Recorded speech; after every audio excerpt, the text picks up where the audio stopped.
युधिष्ठिर को रोते हुए देख भीष्म पितामह ने उसको 5 धर्म बताए और उससे पहले कहा तू क्यों रो रहा है? बोले मैंने इतने बालकों को मार दिया, इतनी माताएं विधवा कर दी मैंने। अच्छा, युद्ध करने से पहले तूने सोचा था ऐसा होगा? बोले तब दिमाग में नहीं आया।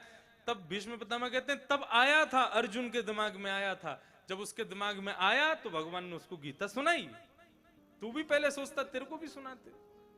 हम लोग यही तो करते हैं, हम गलत काम करने से पहले विचार नहीं करते। गलत काम जब हो जाता है तब सिर पकड़ के रोते हैं हमने क्या कर दिया। महाभारत की पूरी कथा ही इसी पर निर्भर है कि महाभारत युद्ध से पहले ही अर्जुन कहता भगवान से, सेन योर भयोर मध्य रथम स्थापयमेच्युत, मेरे रथ को ले जाकर के उभय सेना के बीच में खड़ा कर दीजिए, मैं अपनी आंखों से देखना चाहता हूं मुझे किस किस को मारना है। भगवान बोले ठीक है। जैसे ही रथ लेकर के महाभारत मैदान में पहुंचे ठाकुर जी, कांपने लगे हाथ अर्जुन के, चरणों में बैठ गया, धनुष बाण फेंक दिए। प्रभु मैं युद्ध नहीं करूंगा, इनको मारने से मुझे स्वर्ग भी मिले ना तो भी मैं इनको नहीं मारूंगा, हस्तिनापुर के लिए मारूं मैं इनको, मुझसे नहीं होगा। तब भगवान कहते हैं पहले विचार करना चाहिए था ना। अब महाभारत युद्ध की घोषणा हो चुकी, सबको अब कहना है मैं नहीं लड़ूंगा, तेरा ये मोह है इसको नष्ट करना पड़ेगा। तब भगवान ने उसको गीता का ज्ञान दिया, 10 अध्याय सुनाए। कैसा लग रहा है? अर्जुन बोला मेरा मोह चला गया। भगवान बोले गई हुई वस्तु वापस आ जाती है। 8 अध्याय और सुनाए।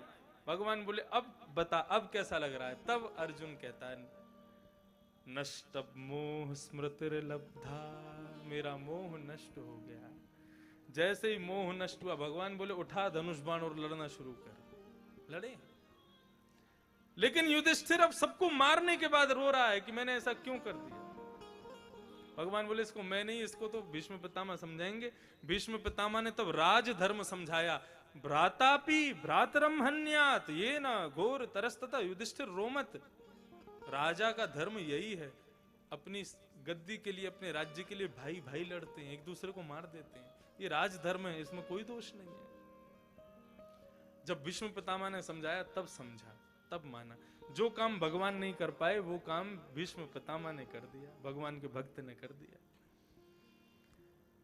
भीष्म पितामह बोले अब पांडव तुम लोग चलो हटो यहां से, साइड हो जाओ, मुझे मेरा काम करने दो, ठाकुर जी मेरे सामने खड़े हो जाओ, अब मैं आपको देखते देखते अपने प्राणों का परित्याग कर दूंगा। मोहन तोरे नैना काजर बिन कारे। ठाकुर जी के नेत्र कैसे? बोले काजर के बिना ही कारे हैं।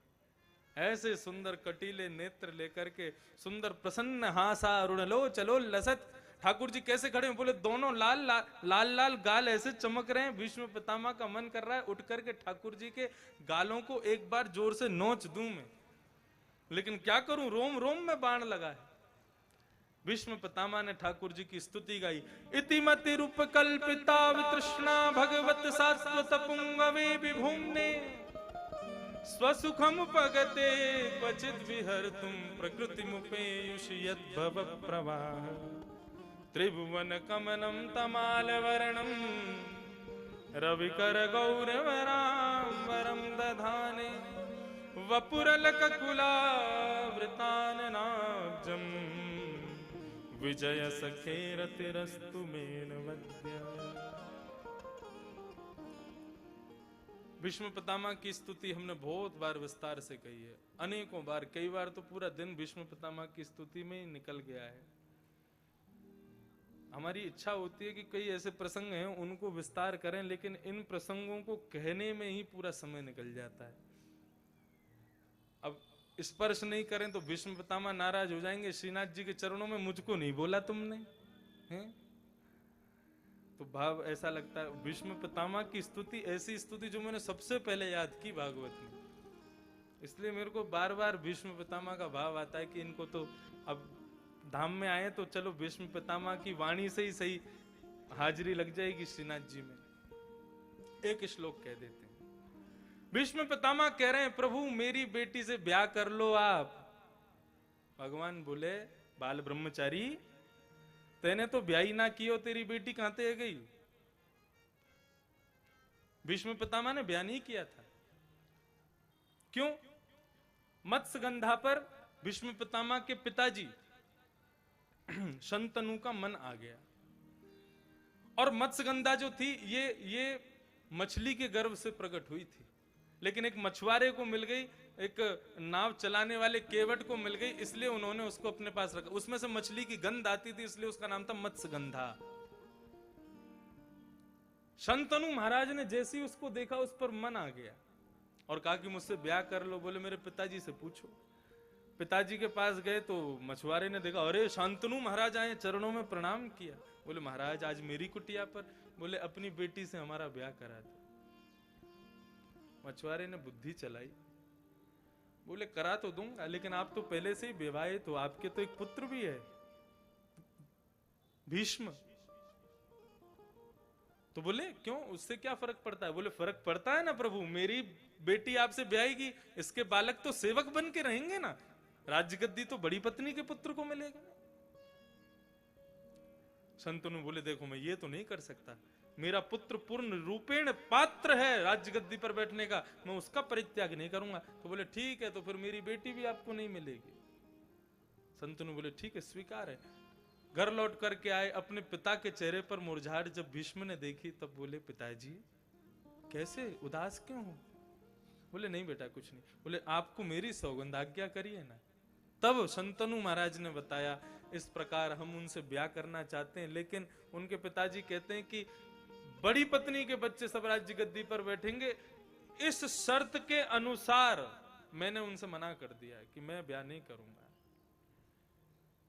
शंतनु महाराज के सामने भीष्म पितामह ने प्रतिज्ञा ले ली। बोले पिताजी मैं आपको वचन देता हूं, आपको जो सुख लगे, आपको जो अच्छा लगे आप कीजिए, मैं वचन देता हूं कभी राज्य गद्दी पर नहीं बैठूंगा, और मेरी दूसरी मां के जितने भी बालक होंगे, जितना भी वंश आगे बढ़ेगा, मैं सबकी रक्षार्थ ही खड़ा रहूंगा, जीवन भर कभी ब्याह नहीं करूंगा।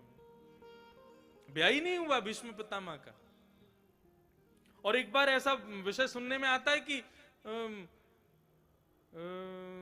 बनारस की 3 बेटी हैं, तीनों का ब्याह हुआ और इनको निमंत्रण नहीं भेजा शंतनु महाराज को। तो पितामह भीष्म गए, तीनों पुत्रियों को बंदी बना करके लिया। उनमें से एक थी, उसका मन भीष्म पितामह पर आ गया कि आप हमसे ब्याह कर लो। भीष्म पितामह बोले हम ब्याह नहीं करते, हम बाल ब्रह्मचारी हैं, हमने ब्रह्मचर्य पालन किया है। बोले ब्याह करूंगी तो आपसे, नहीं तो नहीं करूंगी। भीष्म पितामह बोले हमारी दूसरी माँ के बेटा हैं विचित्रवीर, इनसे ब्याह करो। बोले नहीं इनसे नहीं करूंगी, आपसे ही करूंगी। भीष्म पितामह ने साफ मना कर दिया। उसी ने श्राप दिया, ठीक है तुम मुझे तड़पा रहे हो ना, मेरी बात को स्वीकार नहीं कर रहे हो ना, महाभारत युद्ध में मैं ही षडंगी बन के आऊंगी और तुम्हारी मृत्यु का कारण मैं ही बनूंगी। तो भीष्म पितामह तो बाल ब्रह्मचारी, उनकी बेटी कहां से हो गई? भीष्म पितामह बड़ी अच्छी बात कहते हैं, प्रभु आपने प्रत्येक मानव को एक बेटी दे रखी, कौन सी? बोले मति बुद्धि। बेटी कौन? जिसकी कहनी पर पिता चले। बेटी कह दे ये करना है, ठीक है बेटा करेंगे, बेटी कह दे ये करना है, करेंगे। पुत्र से ज्यादा प्रेम पिता पुत्री से करता है, और पुत्री से ज्यादा प्रेम माताएं पुत्र से करती हैं। तो यहां जितनी भी माताएं बैठी हैं, उनको भगवान ने एक एक पुत्र दिया है बिना ब्याह के, और जितने भी भाई बैठे हैं उन सबको ठाकुर जी ने एक पुत्री दी है, मति। हम इसी की कहनी मानते हैं, प्रभु मेरी इस मति से आप ब्याह कर लो, क्योंकि जब ब्याह हो जाएगा तो आप मेरे जामाता बन जाओगे, आप मेरे जमाई बन जाओगे, और भैया फिर जमाई की जो आदेश होता है ना घर में, उसी का पालन किया जाता, फिर बेटी की नहीं सुनी जाती। प्रभु आप मेरे जमाई बन जाओगे तो फिर आप जो चाहोगे मैं वही करूंगा। इसलिए इति मति रूप कल्पिता वितृष्णा भगवत सात्वत पुंग वे विभुम्ने, मेरी तृष्णा रहित इस बेटी से आप ब्याह कर लो, इसको अंगीकार कर लो। भगवान ने भीष्म पितामह की स्तुति सुनी, ठाकुर जी के नेत्रों से अश्रु छलक पड़े। पितामह भीष्म का हाथ पकड़ लिया, ये भाव मुझे बहुत प्रिय है पितामह भीष्म का। भगवान कहते हैं तुम मुझसे इतना प्रेम करते हो तो तुम पांडव पक्ष में क्यों नहीं रहे, क्यों गए कौरवों के पास?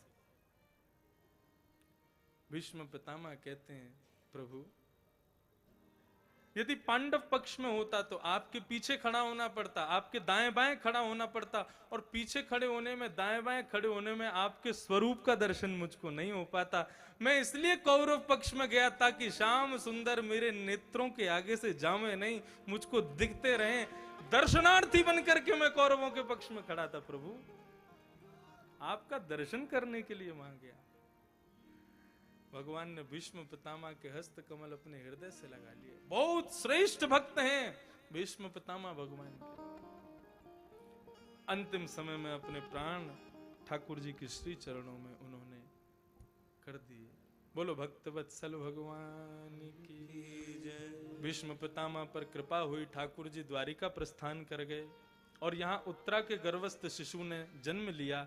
जन्म लेते ही सब ब्राह्मणों ने उसका नाम परीक्षित रखा। महाभारत की कथा ऐसी आती है, बालक जन्म लेते ही मर गया था। ठाकुर जी उस बालक को देखने आए तो उत्तरा ने ऐसी बात कह दी कि ठाकुर जी को वो बालक जीवित करना पड़ा। क्या कहा उत्तरा ने? उत्तरा भगवान से कहती है प्रभु आपका सहोदर भ्राता जीवित नहीं रहा। सहोदर भ्राता मतलब जो दो बालक एक साथ एक माता के गर्भ में रहते हैं उनको सहोदर भ्राता कहते हैं। भगवान बोले मेरा सहोदर भ्राता कैसे? बोले इसकी रक्षा करने के लिए कुछ क्षण के लिए ही सही आप मेरे गर्भ में गए तो थे ना प्रभु, ये आपका भाई है और आप इसके सहोदर भ्राता हैं, परंतु प्रभु ये जीवित नहीं है।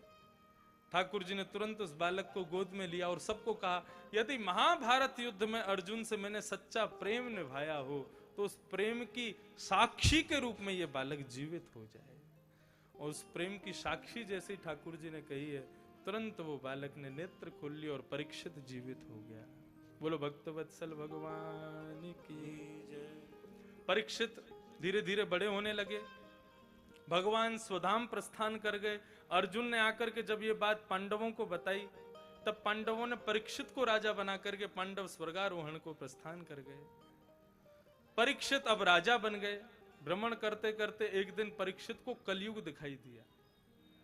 कलयुग को परीक्षित ने कहा कौन हो तुम? बोले मैं कलयुग हूं। परीक्षित ने कहा यहां से चले जाओ, यहां मत रहो। कलयुग बोला मेरा समय आया है, मुझे रहना पड़ेगा, लेकिन आप कृपा करके मुझे कुछ स्थान दे दें, मैं उनसे अतिरिक्त कहीं नहीं जाऊंगा।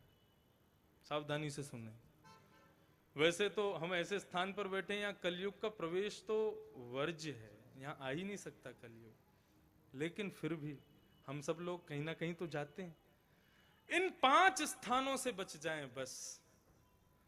और मैं खुल करके कह दूं इस बात को, इन 5 स्थानों से जो बच गया वो व्यक्ति कलयुग में नहीं है, वो सतयुग में जी रहा है। आजकल के बच्चे जो भी यहां बैठे हैं वो तो बड़े सावधानी से सुने। कलयुग धर्म हमारी शरण में है, हमको उसकी रक्षा करनी है, तो इन 5 स्थानों से बचो। कौन कौन से? द्योतम पानम स्त्रिय सोना, और 5वां स्थान अनीति का धन। एक बात कहें आपसे, घबरा जाओगे इस बात को सुन के। कथा में यदि कोई भी स्थान वर्ज्य बता दिया और आपने कथा में सुन लिया और सुनने के बाद भी उस स्थान पर गए तो पाप 4 गुना होकर के लगता है। इसलिए पहले से ही विचार कर लें, या तो कान पे उंगली लगा लो, बोले मैं सुनना ही नहीं क्योंकि मैं बच ही नहीं सकता इससे। और यदि सुनने बैठ रहे हो तो फिर याद रहे, यहां से बाहर निकले और कभी भी इन 5 स्थानों का दर्शन भी हो जाए ना तो रोम रोम चीखना चाहिए, बेटा जाना नहीं, सुन के आए हो तुम। और पहला स्थान है जुआ, द्यूतम। हमारे श्रीनाथ जी की गृहिणी है लक्ष्मी। श्रीनाथ जी के दर्शन करते हो लेकिन उनकी पत्नी गृहिणी लक्ष्मी को तुम लोग दाव पर लगा देते हो। श्रीनाथ जी कभी दर्शन नहीं देंगे अपना, और दर्शन देंगे भी तो विग्रह मात्र से देंगे, स्वरूप से कभी दर्शन नहीं देंगे। 1 रुपए का भी असद व्यय ठाकुर जी को प्रिय नहीं है। भगवान कहते हैं मैंने अपनी पत्नी को तुम पर कृपा करने के लिए भेजा और तुम लोग उसका दुष्प्रयोग करते हो। 1 रुपया भी कहीं आप असद व्यय में लगा दो तो बार बार सोचना इसमें लक्ष्मी विराज रही है। एक बार यदि गलत स्थान पर चला गया तो लक्ष्मी अपने संपूर्ण रूप को तुम्हारे यहां से ले जाएगी और फिर कभी लौट करके नहीं आएगी। इसलिए सावधानी रखो। पहले कलयुग का स्थान है जुआ, दूसरा कलयुग का स्थान है मदिरा पान। और पानम के भाव में केवल मदिरा आती है ऐसा नहीं है। मदिरा, मांस, भक्ष, तंबाकू, बीड़ी, सिगरेट सब आता है इसमें। संत जन कहते हैं हमारी जीव यशोदा और कौशल्या से ज्यादा सौभाग्यशाली है। यशोदा ने तो श्रीनाथ जी को एक ही बार जन्म दिया। हम जितनी बार श्रीनाथ नाम बोलते हैं उतनी बार हमारी जिह्वा यशोदा का रूप धारण करके श्रीनाथ जी को जन्म देती है। जितनी बार राम कहते हैं, रघुनाथ कहते हैं, उतनी बार यशोदा हमारी कौशल्या बन जाती है। और सबसे बड़ी बात, इस जिह्वा से कभी एक बार भी भगवत नाम गाया है तो बार बार विचार करना कि इस जिह्वा पर वही वस्तु जाए जो ठाकुर जी को भोग लग सकती है। कहीं पता चल जाए श्रीनाथ जी विराज रहे हैं तो भाई वहां पर अभिषेक दूध, घी, दही, शर्करा, शहद इनसे ही तो किया जाएगा। मदिरा से कौन करता है? ये देह देवालय है, तन तो मंदिर है, मन है वृंदावन, और मन के वृंदावन में बसेंगे श्री राधा रमन। राधा रमन प्यारो, राधा रमन, मन के वृंदावन में बसेंगे श्री राधा रमन। एक पंक्ति और हमने लिखी, वासना को छोड़ तू भक्ति पथ पे चल, वासना में क्यों पड़े आरती सजल, पास आत्मा मरे नहीं तन का हो निधन, मन के वृंदावन में बसेंगे श्री राधा रमन। बंधुओं, ये देह देवालय है। डोंगरे जी महाराज से एक व्यक्ति ने प्रश्न किया कि शास्त्र कहते हैं अपनी प्रत्येक इंद्रिय से भगवान का भजन करो, लेकिन स्वामी जी प्रत्येक इंद्रिय में तो 2 ऐसी इंद्रियां भी हैं जिनको हम स्वयं स्पर्श करके अपवित्र मानते हैं अपने आप को। उन 2 गुप्त अशुद्ध इंद्रियों से भगवान का भजन कैसे हो सकता है? डोंगरे जी महाराज ने कितनी अच्छी बात कही। वे कहते हैं प्रातःकाल उठ करके आदमी सदैव जहां रहता है उस घर को पवित्र करता है, साफ सफाई करता है। अब आजकल, पहले तो माताएं स्वयं झाड़ू लगाती थी, आजकल मेड लगाती है, लेकिन सुबह सुबह मेड आती तो है, घर साफ तो करती है। क्यों साफ करते हो? क्योंकि आप उस घर में रहते हो। ठीक उसी प्रकार डोंगरे जी कहते हैं कि मनुष्य के हृदय में भगवान विराजते हैं। ईश्वरः सर्वभूतानां हृदय से अर्जुन तिष्ठति।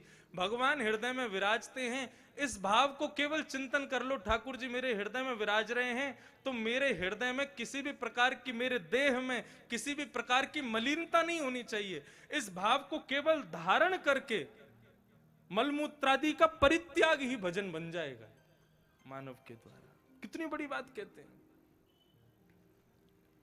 अपने हृदय में ठाकुर जी विराज रहे हैं, इस देह को मैं पवित्र रखूं, ये भाव रखो। अब जिस मंदिर में, देह के मंदिर में श्री राधा रमन जी, श्रीनाथ जी, बांके बिहारी विराज रहे हैं, हम ऐसे जानते हुए कि यहां ठाकुर जी हैं, हम मदिरा पिएंगे, मदिरा से अभिषेक करेंगे उनका? एक क्षण नहीं लगेगा, ठाकुर जी तुरंत चले जाएंगे। अरे सदैव वही वस्तु ग्रहण करो जो ठाकुर जी को भोग लग सके, जो ठाकुर जी का हम अभिषेक कर सकें। पानम में कलयुग रहता है, स्त्रीय पराई स्त्री संग में कलयुग रहता है, सूना हिंसा में कलयुग रहता है, और अंतिम बताया अनीति का धर्म। बिना मेहनत का कमाया गया धन, 1 रुपया भी यदि कमा लिया तो वो आपकी बुद्धि को भ्रमित कर देगा। इन 5 स्थानों में से एक स्थान पर भी जो जाता है वो पूर्ण रूपेण पाप कर रहा है और कलयुग में निवास कर रहा है। मैं नहीं कह रहा, भागवत जी कह रहे हैं। और केवल इन स्थानों पर जाने वाला पाप करता है ऐसा नहीं है, इन स्थानों पर जाने वाले का जो संग करता है वो भी पाप का भागी है। आज ही छोड़ो। और जो इन स्थानों पर नहीं जाता है वो कलयुग में है ही नहीं, वो तो सतयुग में जी रहा है, वो तो द्वापर में जी रहा है, वो त्रेता में जी रहा है। कितनी बड़ी विडंबना की बात है, कलयुग केवल 5 स्थानों पर है, फिर भी कितना प्रचंड है। और भगवान सब जगह है, फिर भी कोई बचता ही नहीं। ये 5 स्थान दे दिए, लेकिन स्वयं भटक गए परीक्षित। अपने मस्तिष्क पर जरासंध का मुकुट केवल देखने के लिए कि मैं कैसा लग रहा हूं धारण किया। अनीति का जैसे ही मुकुट धारण किया, कलयुग हृदय में प्रवेश कर गया। आखेट को वन में गए, एक संत से जल मांगा, नहीं दिया तो गले में मरा हुआ सर्प डाल दिया। संत के पुत्र श्रृंगी ने श्राप दे दिया, मैं राजा परीक्षित को श्राप देता हूं, 7 दिन में मर जाएगा। यह संदेश जैसे ही राजा को पता चला, राजा तुरंत अपना घर बार छोड़ करके अपनी मुक्ति की याचना के लिए वन में चला गया। गंगा के किनारे जाकर के जैसे ही राजा परीक्षित बैठे हैं, हजारों की तादाद में संत राजा को मुक्ति प्रदान करने वहां पर पधारे। राजा ने सबको प्रणाम किया। सब कहने लगे हमें बड़ा दुख हुआ सुनकर के कि तुम्हें मृत्यु दंड मिला है। बंधुओं, भागवत से श्री जी बाबा मिलते तो हैं, ये तो है ही है, लेकिन श्री जी बाबा मिलने से पहले एक चीज और मिलेगी। क्या? विमल मति। इस विमल मति को अंग्रेजी में कहते हैं पॉजिटिव थिंकर। हर चीज में अपनी सकारात्मकता सोच रखना।